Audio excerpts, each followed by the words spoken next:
안녕하십니까. 만편을 원장 김동욱입니다.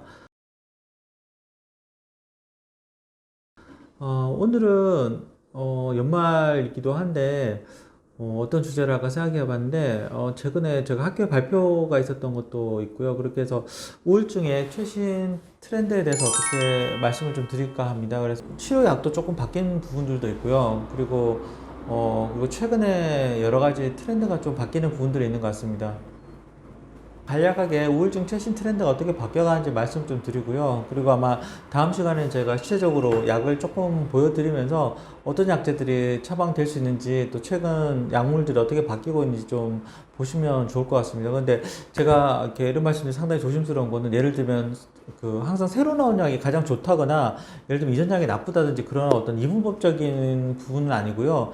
그러니까 대신에 이제 최근에 치료 방법들을 알게 된다 그러면 내가 받는 치료나 이런 것들이 어떤 쪽에 있는지 좀 이해하시는데 도움이 될까 싶어서 말씀을 드릴 것 같습니다. 근데 저도 이제 약을 처방하고 있지만 확실히 자기한테 맞는 약이 따로 있는 부분이 있는 것 같습니다. 그래서 어떤 그 부분에서는 조금 여유 있게 생각을 좀 해주셨으면 좋겠습니다. 예전에 이제 우울증의 큰 두 가지 흐름이 있습니다. 예전에는 이제 정신과 의사들이 어떤 식으로 우울증을 평가를 했냐면, 정신과 의사가 평가한 부분들이 맞다. 그래서 환자한테 자기 보고식으로 검사를 하는 것들이 과연 맞는가에 대해서 많은 의구심을 제기했습니다. 그래서 이전에는 정신과 의사들이 대부분 직접 평가하는 분들이 우회에 있었다 그러면, 근데 최근에는 어떤 경향이 있냐면, 의사들이 우울증이 좋아졌다고 얘기를 하는데, 환자들이 실제로 만족도가 떨어진다는 부분들이 많이 보고가 되고 있습니다. 그래서 요즘에는, 의사가 보는 부분 자체보다도 자기가 환자분 자기 보고식 검사들이 상당히 좀 많이 활성화되어 있습니다. 그래서 의사가 어떻게 느끼는지보다 치료받는 내가 어떻게 느끼는지, 그리고 그 부분이 실제로 좋아져야지만 좋아졌다고 느끼는 부분이라고 인정할 수 있다는 부분들이 있어서, 최근에는 어떤 자기 보고식 검사 쪽, 또 환자가 주관적으로 평가하는 쪽을 중시하는 쪽으로 많이 바뀌고 있는 것 같습니다. 그래서 아마 이런 부분들을 고려할 때 앞으로는 점점 이런 추세가 강화되지 않을까 하는 생각을 좀 하게 됩니다. 이두 가지가 다 중요하긴 한데, 사실은 이제 의사가 보는 주관적인 측면이랑 또 한편으로는 환자가 느끼는 주관적인 측면, 이런 것들이 둘 다 좋아지면 좋은데, 아마 이런 부분들은 조금 아마 논란의 여지가 있지 않을까 생각이 드는데, 어쨌든 피할 수 없는 트렌드인 것 같습니다. 그래서 왜 이런 결과들이 나오냐면, 의사들이 이제 진료 시에 이제 주관적으로 중요하다고 생각하는 목록들이 있는데요. 그 중에 하나가 이제 자살 사고나 어떤 이런 법적인 문제에 대해서 의사가 자유로울 수 없기 때문에, 의사들이 우울증 치료할 때 가장 중요하게 여기는 부분들이 우울감, 자살 사고, 또 아니면 눈에 띄는 불안 증상이나 어떤 이런 부분들, 또 아니면 식욕이 부진하든지 식욕이 과다하다든지, 또 수면이 부족하다든지 수면이 과다하다든지, 어떤 이런 눈에 보이는 어떤 이런 정신과적인 요소들을 상당히 높은 부위에 그 랭크에 체크하고 있는데, 의외로 이제 연구 결과들을 보면 환자분들이 원하시는 것들은 이런 의사들이 원하는 어떤 부정적인 부분에 있어가지고 증상 호전보다도 오히려 삶의 질이라든지 삶의 만족감들을 높이는 부분들에 대해서 상당히 좀 주관적으로 생각하고, 또 그 부분들을 상당히 높이 평가하고 중요시한다는 부분들이 있는 것 같습니다. 그래서 우울증 때문에 정신과에 오시게 되면 정신과 의사들은 이분이 힘들어하기 때문에 자살에 대한 생각을 치료해야 되지 않을까, 이런 관점에서 접근을 하는데, 치료를 받는 분들은 내가 여기서 정신과적으로 치료를 받아서 내 삶이 얼마나 달라질 수 있을까요? 이렇게 접근을 하게 됩니다. 그래서 아마 이 부분에 대해서도 또 충돌이 벌어지고 있고, 앞으로도 치료 트렌드라고 하면 이 부분을 어떻게 이 갈등들을 완화시켜 가면서 이제 갈 수 있을지 하는 부분들이 남아있지 않을까 하는 생각을 하게 됩니다.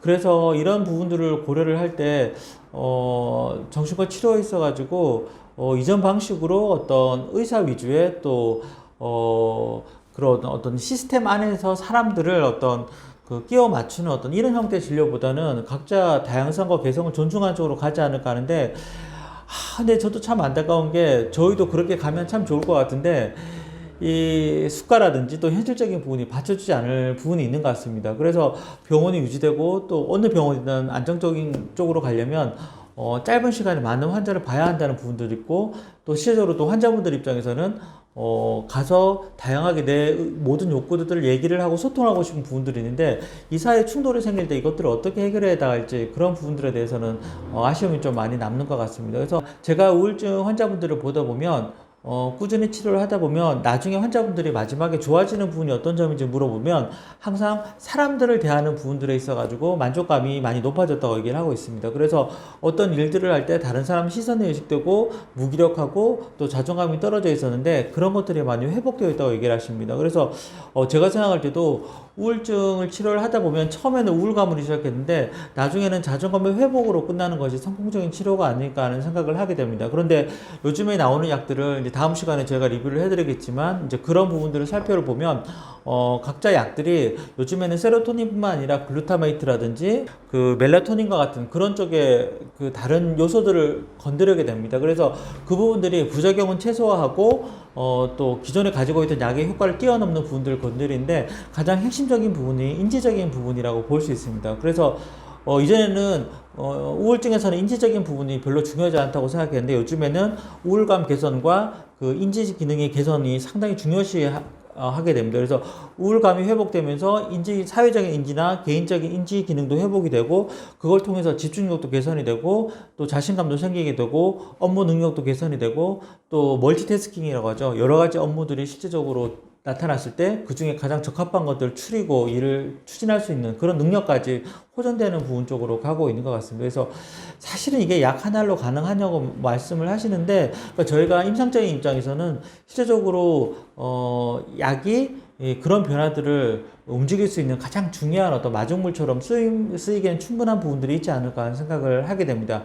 이전에는 단순히 우울증 하면 자살 쪽으로만 연결을 했지만 요즘에는 우울증 하면 삶의 질 개선과 또 그로 인한 어떤 여러 가지 그 사회적인 관계로 따지자면 연봉이 올라가는 효과, 또 가족적인 관점에서 보자면 관계가 개선되는 효과 같은 실체적인 삶의 변화들로 나타나는 분들이 있지 않을까 하는 생각을 하게 됩니다. 그래서 만약에 지금 아마 연말연시 혼자 계시면서 외로움을 느끼실 분도 계시고요. 또 우울감도 느끼실 분도 계시고 또 사회적으로 고립됐다고 느끼실 분도 있을 것 같습니다. 그래서 아마 연말이 어떻게 보면 많은 커플들한테는 축복의 시기이기도 한데 또 어떤 분들한테는 상당히 좀 외로움을 느끼게 많이 하는 시기도 될 것 같습니다. 그래서 치료를 잘 받으신다 그러면 우울감이 있어서 빨리 회복될 수 있는 방법들이 있지 않을까 하는 생각을 하게 됩니다.